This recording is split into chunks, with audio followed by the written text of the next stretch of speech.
தாவீதை கொண்டு யோசிச்சுட்டு பேசிட்டு இருந்தோம். அடுத்த நாள் ஒரு ப்ரோக்ராம் ராஜாவுக்கு போய் சொல்லியிருப்பாங்க. நான் இப்படிலாம் யோசித்தேன், ராஜா நாளைக்கு நீங்கள் சர்ச்சுக்கு போகணும், கிளம்பிடுங்கன்னு சொல்லியிருப்பாங்க. ஒரு ஆமைன்னு சொல்லக்கூடாதா? கொஞ்சம் அதை அப்படி கொஞ்சம் வேதத்தை நம்ம வெறும் வாசித்துட்டு போனீங்கன்னா அதில் விஷயமே பெருசாக தெரியாது உங்களுக்கு. பட் அதை கொஞ்சம் ப்ராக்டிக்கலாக யோசித்து பார்த்தீங்கன்னா மனநிலைமை, அவன் இப்போ ஒரு கேரக்டரை வாசிக்கிறேன், அந்த கேரக்டராகவே நீங்கள் மாறிடணும். ஒரு அலையில் சொல்லுங்கள் பார்ப்போம். அப்போ தான் சில விஷயங்கள் நமக்கே தெரியும், வெளிப்பாடுகள் உண்டாகும். அப்போ தாவீதுகிட்ட போய் சொல்லியிருப்பாங்க முதல் நாளே, இப்போ நாளைக்கு ஒரு சிஎம்முக்கு ப்ரோக்ராம் இருக்குன்னா அதுக்கு கரெக்டாக சொல்லிடுவாங்க. இந்தந்த டைம், இந்தந்த அப்பாயின்மெண்ட், இந்த மாதிரி காரியங்கள் எல்லாமே சொல்லிடுவோம். நாளைக்கு உங்களுக்கு இதெல்லாம் இருக்குது.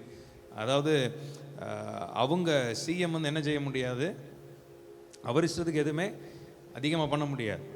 அவங்களுக்கு ஆர்டர் இருக்கும், இந்த மாதிரி விஷயம் இப்படி இருக்குது, அதனால தான் இவ்வளோ பாதுகாப்புகள். அவங்க வேண்டான்னு சொன்னாலும் கவர்மெண்ட் அதை ஒத்துக்காது. இல்லை, சிஎம்முக்கு இந்த எத்தனை பிரிவு, செட் பிரிவா, இப்படி நிறைய பிரிவுகள் இருக்கிற இந்த மாதிரி பிரிவுகளில் தான் கொடுக்கணும் சொல்லி அங்கே அந்த ஒரு கவர்மெண்ட்டோடைய ஆர்டர். அதே போல் தாவீதுக்கும் முந்தின நாள் போய் சேவகர்களோ அல்லது கூட இருக்கிற பணியாளர்களோ சொல்லியிருப்பாங்க. என்ன சொல்லியிருப்பாங்கன்னா, ராஜா நாளைக்கு நீங்கள் சர்ச்சுக்கு போகணும். என்ன செய்யணும்? சர்ச்சுக்கு போகணும். அந்த வார்த்தையை கேட்ட உடனே எத்தனையோ தாவீது வாழ்க்கையில் எத்தனையோ யுத்தங்கள் நடந்துட்டு இருந்திருக்கும். அம்மா வல்லையே சொல்லுங்க, அவனுடைய வாழ்க்கை முழுவதுமே தேவனே அவனை குறித்து சொன்ன சாட்சியன்னா, நீ உன் கையினால தேவாலயத்தை கட்ட வேண்டாண்டா, உன் கை ரத்தம் படிந்த கைகளாய் இருக்கிறது. ஏன்னா எப்பொழுதுமே யுத்தமும் போரும் அவனுடைய வாழ்க்கையில் இருந்து கொண்டே இருக்கிறது. ஒரு அலையில சொல்லுங்க பார்ப்போம்,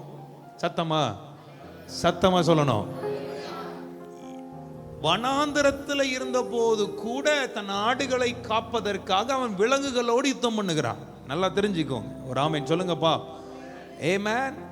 ஆமா, ஒரு சிங்கத்தோட யுத்தம். சாதாரணமான சும்மா ரோட்ல போற நாய்களோடலாம் அவன் என்ன செய்யல, ஃபைட் பண்ணல. அவனுடைய பேட்டிலே பெரிய பெரிய பேட்டிலா இருக்கு, யுத்தம் பெரிய பெரிய யுத்தமா இருக்கிறது. வனாந்தரத்தில் இருந்தா கூட ஒரு முறை ஒரு சின்ன ஏதோ ஒரு சின்னதா ஏதோ வந்துச்சுன்னு அவன் சொல்லல. ஒரு முறை சிங்கம், ஒரு முறை கரடி, இப்படிப்பட்ட பெரிய பெரிய ஒரு காரியத்தோட அவன் யுத்தம் பண்றான். கத்துறதெல்லாம் அவன் சொல்ல, என் கைகளை சத்தமா போருக்கும் என் விரல்களை யுத்தத்துக்கும் என்னை பழக்குவிக்கிறீர். தேவ பிள்ளைகள் வாழ்க்கையில இன்னைக்கு விசுவாசிங்க, கர்த்தர் நம்மை ஒரு தாயின் கருவில இருக்கும் போதே நம்மளை தெரிந்து கொண்டு நம்மை அழகாய் உருவாக்கி நம்மளை பழக்குவிக்கிறார். பக்கத்துல பார்த்து சொல்லுங்க, பழக்குவிக்கிறார். ஆமென். எல்லாவற்றையும் பழக்குவிக்கிறார். அப்போ தாவீது அப்போ சின்ன வயசுல இருந்தே யுத்தம் நடந்து கொண்டே இருக்கிறார். சரி, தன்னுடைய தகப்பன் சொன்னார்னு சொல்லிட்டு அவர் என்ன பண்றாருன்னா, தன்னுடைய சகோதரர்களுக்கு உணவெல்லாம் எடுத்துட்டு போறார். அங்கேயும் பாருங்க, ஒரு பெரிய யுத்தம் அவனுக்காக காத்திருந்தது. பெலிஸ்தனுக்கு முன்பதாக மொத்த ராணுவம், இஸ்ரவேல் ராணுவமே பயந்து அலறிக்கிட்டு இருக்கும் போது தனி மனுஷனா நின்று, சாதாரணமான யுத்தம் அல்ல, அது ஒரு மகா பெரிய யுத்தம் தான். ஏன்னா ஆர்ப்பரித்து கொண்டிருக்கிறான். கிட்டத்தட்ட 40 நாட்கள் நினைக்கிறேன் இல்லையா. பெலிஸ்தன் என்ன செய்யறான்னா, தேவ ஜனங்களை, தேவனுடைய பிள்ளைகளை நிந்தித்து கொண்டிருக்கிறான், தேவனை நிந்தித்து கொண்டிருக்கிறான். அப்படிப்பட்ட ஒரு யுத்தம் நடந்து கொண்டிருக்கிறது. அப்ப சும்மா செவனேனி போயிட்டு இருக்கிறான். எதுக்கு? தன் தகப்பன் சொன்னாரு, அந்த அண்ணனுங்களுக்கு போய், என் சகோதரர்களுக்கு போய் ஏதாவது உணவு கொடுத்துட்டு வரும்னு சொல்லி போகும்போது அங்கேயும் ஒரு பெரிய யுத்தம் காத்திருக்கிறது. நீங்க ஒவ்வொன்றா நீங்க படிச்சு படிச்சு பார்த்தீங்கன்னா ஒவ்வொரு நாளும் யுத்தம். எத்தனை பேருக்கு புரியுது நான் சொல்றது? அப்போ வாழ்க்கைலாம் யுத்தம் நடந்துகிட்டே இருக்கு. அவனுடைய ராஜாவுடைய மனசு எப்படி இருக்கும்? ஓகே, இன்னைக்கு இந்த பட்டணத்தை பிடிக்கணும், இன்னைக்கு இந்த நாட்டை பிடிக்கணும், இவன் நமக்கு விரோதமா எழுப்பி வந்து கொண்டிருக்கிறான், இவனை பிடிக்கணும். அவனை அந்த நேரம் தான் அவன் அதை யோசித்து கொண்டிருந்த போது அவனுக்கு ஒரு செய்தி போகுது. என்ன போகுதுன்னா, ராஜா நாளைக்கு நீங்க கர்த்தருடைய ஆலயத்திற்கு போகணும். ஒரு அல்லேலூயா சொல்லுங்க பாப்போமே. அவன் மனசு, நான் யோசிச்சு பார்த்தேன், முற்றிலும் யுத்தம் தான். இவ்வளவு நாட்கள் யுத்தமும் ரத்தம் தான் பார்த்துட்டு இருக்கிறான். ஆனா அவனுக்கு ஒரு சத்தம் வருது, ராஜா நீங்க கர்த்தருடைய ஆலயத்துக்கு நாளைக்கு போகணும்னு சொன்ன உடனே வேதம் சொல்கிறது, கர்த்தருடைய ஆலயத்திற்கு போவோம் வாருங்கள் என்று எனக்கு அவர்கள் சொன்ன போதே நான். அல்லேலூயா சொல்லக்கூடாதா? ஆமென் ஆமென். ஏன்னா அவனுக்கு தெரிஞ்சிச்சு எல்லா இடங்களிலும் உலகத்தில் எந்த இடத்துக்கு போனாலும் இந்த மகிழ்ச்சி இருக்காது. ஏன்னா வெற்றியே ஒவ்வொரு நாட்களும் சுதந்திரிச்சாலும், எனக்கு முன்பதாக சத்துருக்கள் வெட்டுண்டு அழிந்து போனாலும் அது என் சந்தோஷம் அல்ல. கர்த்தருடைய ஆலயத்திற்கு போவதே என் சந்தோஷம். கர்த்தருடைய சமூகத்தில் வாசமா இருப்பதே எனக்கு பலன். கர்த்தருடைய சமூகத்தில் எப்பொழுதும் களி கூர்ந்து கொண்டிருப்பதே என்னுடைய மகிழ்ச்சியாக இருக்கிறது. எத்தனை பேர் விசுவாசிக்கிறீங்க? இப்படிப்பட்ட ஒரு கிருபை இன்னைக்கு உங்களுக்கு இருக்குமானால், நான் உங்களை பார்த்து ஒன்னே ஒண்ணுதான் சொல்லுவேன். உன்னை சுற்றி 1000 யுத்தங்கள் நடந்து கொண்டிருக்கிறது. உனக்கு விரோதமாய் மனுஷர்கள் எழுப்பி கொண்டிருக்கிறார்கள். போராட்டங்கள் உனக்கு மேல, தலைக்கு மேல கூட போய் கொண்டிருக்கலாம். ஆனா இன்னைக்கு ஒன்னு விசுவாசி, உனக்கு ஒரு மகிழ்ச்சி இருக்கிறது. அது தேவ சமூகத்தில், அது தேவ பிரசன்னத்தில், அது தேவனுடைய கர்த்தருடைய கரத்தில் இருக்கிறது. நம்புற பிள்ளைங்க நல்ல கை தட்டி நான் இன்னைக்கு விசுவாசிக்கிறேன். ஒரு கத்தலரபா ஆண்டவர், அந்த மகிழ்ச்சியினால் எப்பொழுதுமே நீர் என்னை நிரப்பிக் கொண்டே இருப்பீராக.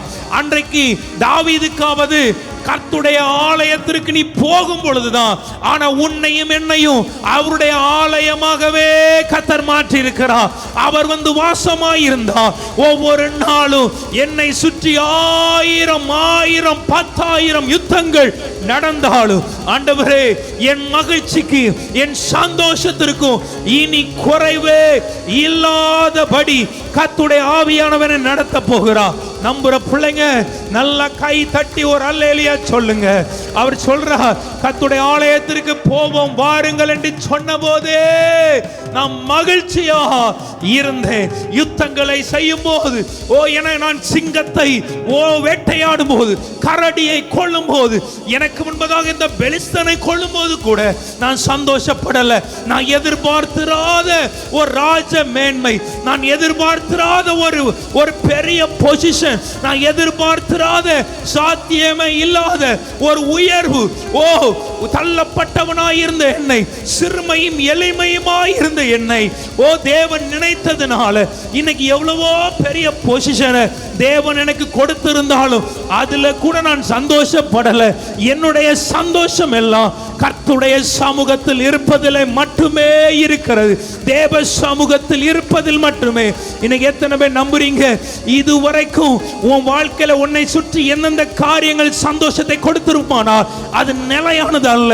தேவ சமூகத்தில் இருப்பது மட்டும்தான் நிலையான சந்தோஷம் என்று நம்புற பிள்ளைங்க, ஆண்டவரே இந்த நாளிலிருந்து அந்த சந்தோஷத்தினால், அந்த கிருபையினால், அந்த மகிழ்ச்சியினால் என்னை நிரப்புவீராக என்று நம்புற பிள்ளைங்க ஒரு நிமிஷமாவது கைகளை தட்டி ஆவியில நிரம்பி அந்நிய பாஷைகளை பேசி, ஆண்டவரே தாவீதுக்குள்ளிருந்த அந்த இருதயத்தை எனக்கும் தாரும். கர்த்தருடைய ஆலயத்திற்கு போவோன்னு சொன்னவனே, ஆண்டவரே எத்தனையோ இடங்கள்ல அவனை நீர் பலப்படுத்தி, உம்முடைய வார்த்தையே சொல்லுகிறது தாவீது வர வர பலத்தான், சவுலின் குடும்பத்தாரோ பலவீனப்பட்டு தான் போனார்கள். ஆனா அதுல கூட இல்லாத ஒரு சந்தோஷம் உங்க சமூகத்தில் இருக்கும்போது, உங்க சமூகத்தை தேடி வரும்போது, ஏன் ஆலயத்துக்கு போவோன்னு ஒருத்தங்க சொன்ன போதே நான் மகிழ்ச்சியா இருந்தேன்.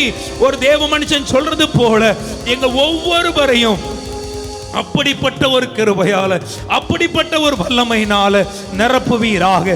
எத்தனை பேர் கேட்க போறீங்க?